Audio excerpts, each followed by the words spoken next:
So there's one last thing I want to do before I start animating these. For each of these pegs, there are two different ways that it can interpret your motion. And you'll see that by default, each of these pegs are set to path 3D.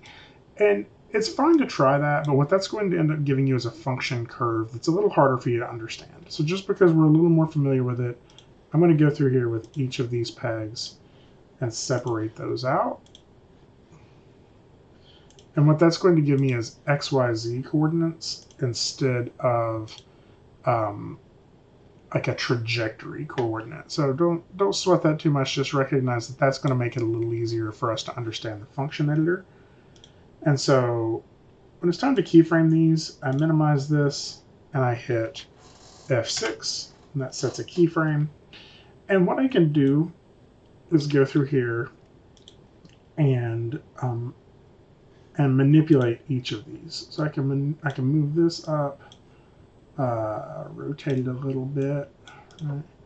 And then select these and rotate it, right? And I can start making animation that moves around. What I'm going to do actually is instead I'm going to go through here and just move my platform into all the places I want my platform to be. So we'll do like this, a little bit of rotation, and then I'm going to go through and animate the pendulum afterwards. Continue to make this move forward. Maybe make this move up, rotate back over to here.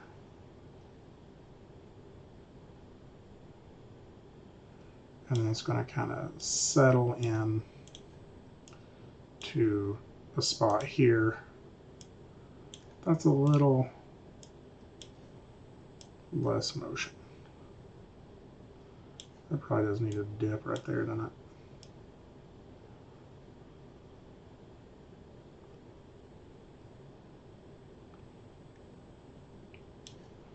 And then slowly back over to here. Maybe a little bit of a dip right through the middle. And just to make sure I'm getting keyframes on everything, I'm just going to go through here and F6 on all of these. And that way everything is getting a keyframe on the layers below it. Now when I expand this out, I can go through here and animate this pendulum sort of as in a reactionary way, right? As it goes from here, I would expect to see it kind of dragging through here.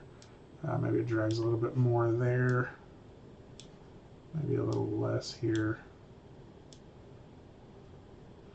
But then, by the time it gets to here, it'll probably start to swing through a little bit. And definitely will have swung through by here. Right. And so let's see what this looks like. Now I probably would even want to add some additional keyframes like there.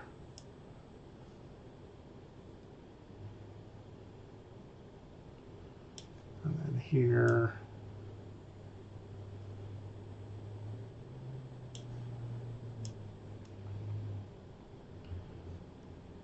In fact, that's probably a little too much there. And then by here,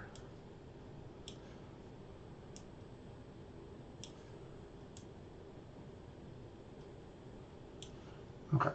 Now if we hit play on this, it's not bad, all right? But it's very linear. Like you can see it if I turn on the ghosting on this, you can see like these straight lines that it's traveling in, right? And so I really need to get those arcs back by going into our function editor. Let's turn that off. So I'm going to select my platform first and go to my function editor. And this is why I separated this out, is because now this has got position XYZ and angle for the rotation. And so I'm just going to highlight all of those. And just by default, I'll go ahead and set this to like something like this. And then I am going to, again, we don't need Z, that's the depth. I'm just going to go through these one at a time, turn them off, and I'm going to set these that need to be set to smooth like that. So I can just go through here and make these transitions less clunky. And we'll see, basically what I'm doing is anywhere where it's traveling from a low point to a high point, I'm setting that to smooth and curving it in.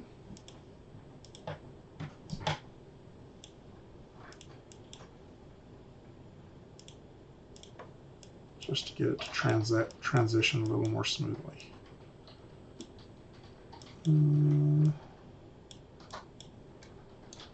And then the final one will be my angle. And the angle will have a lot of that.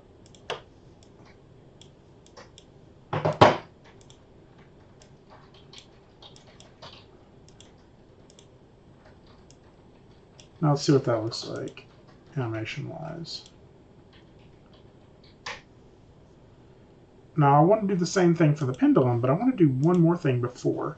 I'm going to do a little bit of overlapping action in here. So all of these arms, all of these keyframes are hitting at the same time. And so one of the things I could do is make them happen a little bit later. All right, so I'll start with here. I'm going to grab this. And I'm just going to drag all of these a frame later. So now you'll see that the pendulum swings through a little bit later. And the same with this. I'm just going to go through, actually let me extend my timeline out. I'm going to do this a frame later with each of these.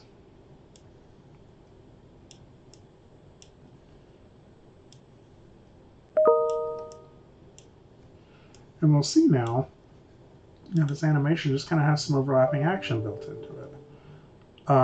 There's a weird hesitation in there I'll have to clean up, but that's going to work a lot better.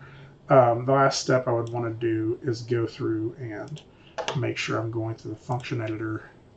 And there's no translations on any of these, so I would just look at the skew. And you see how all those are very angular. I would just want to set those something more like that. And again, if I set this to smooth, I can do that for all of them if I wanted to, set them all to smooth.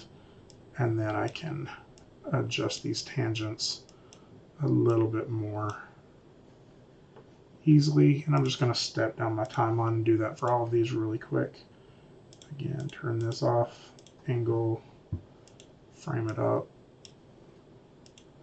smooth for all of them, and do like that.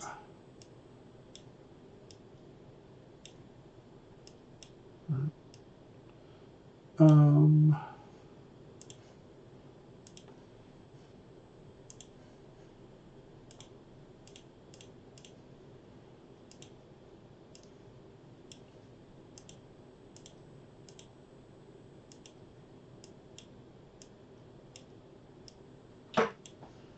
so now, almost done.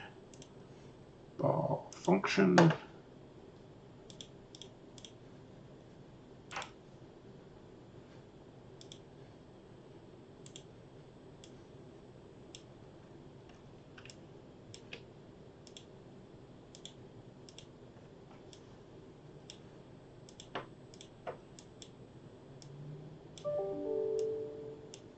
And there we go.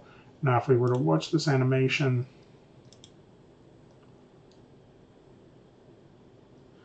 there's a weird hesitation in the platform side to side right there. Let me figure out what that is and I'll fix it. So it's this right there. For some reason it stops moving and position X and Y, and I think just to make this a little more gradual, I'm just going to keep doing like that. What does that look like? I don't know why it's doing that.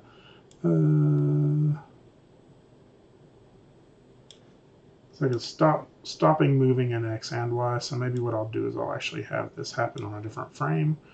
And to do that, I believe I have to do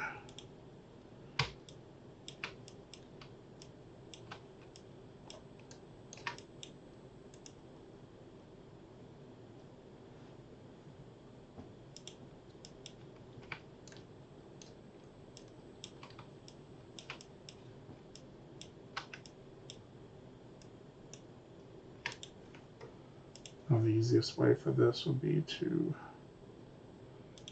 spend out all these, and I can just change my X and Y right there to where my X and Y just don't hit on the same frame. There we go. So I think that's just kind of a coincidence of the motion.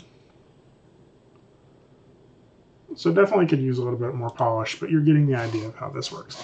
Now I did want to show you one last thing that I think is kind of interesting here. I animated this and I wasn't paying attention that this little box is what's going to render, right? And so much of this animation is outside of my view. I'm not even going to be able to see it, right? Which is another way that this is a very useful rigging tool. Because what I could do is select my platform P and hit Control P, and I've made a new parent for this, and I'm just going to call this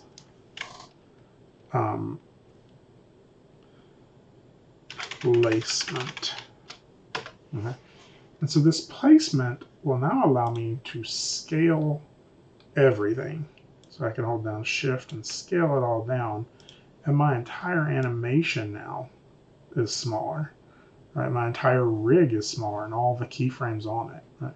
And maybe I don't like it exactly there. Maybe I started a little bit more over here. And so that alone allows me to just reposition the entire animation, the entire rig. Right?